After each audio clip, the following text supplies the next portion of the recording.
Alright guys, Coleman, Bite 95.7, and this is 3 Points with Coleman. Let's go to Germany, where a 67-year-old man removed the testicles of other men after these men requested that he do so. See, these men were sadomasochists, and they paid this guy to either amputate or completely castrate their testicles for sexual gratification.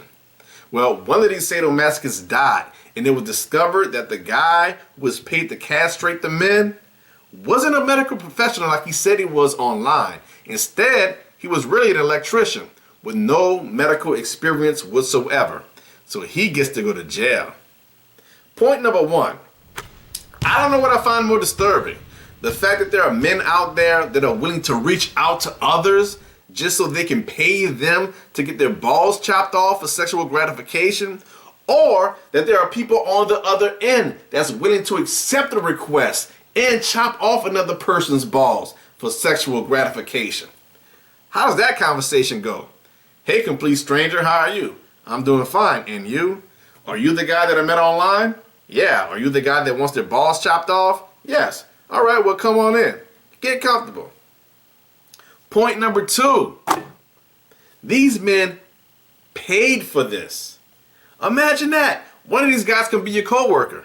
You know, right now there's a guy going to work every day, requesting overtime hours and budgeting his expenses just so he can save up enough money to pay someone else to cut off his balls for sexual gratification. It's his Christmas present to himself. And I don't know what I find more disturbing. The fact that there are men out there that have the desire to get their balls chopped off for sexual gratification, or that they're looking forward to it in anticipation. Like, ooh, this is going to be exciting.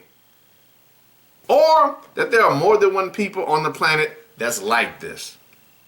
Point number 3. Is it worth it? You know, I'm not here to kink shame, but you should know that if you are one of these people that get off on literally getting your balls off, that's pretty much a one-time deal. Like, once you get your balls detached, that's it for that kink. You might want to switch to a reusable kink, something that you can enjoy multiple times over and over again. Unless you have a disposable income in which you can get your balls reattached and then detached again later. My overall point is this. The worst part about this entire situation isn't that there are people out there who get off on getting their testicles removed. The worst part about the situation isn't that there are people who are willing to accept money from another person to permanently damage and disfigure them for sexual gratification. The worst part about this entire situation is the lie. The lie that the chosen castrator told these men, saying that he was a medical professional, but he wasn't. These sadomasochists put their faith in their balls in the hand of a madman, with the expectation that his medical expertise, which he didn't have, would spare them their lives and keep them safe. Well, that deception cost one of these sadomasochists their life, and worst of all, his testicles. Stop lying to people, especially when lives and testicles are at stake. This has been 3 Points with Coleman, and I'm about to go score. Switch. That was painful. Ow.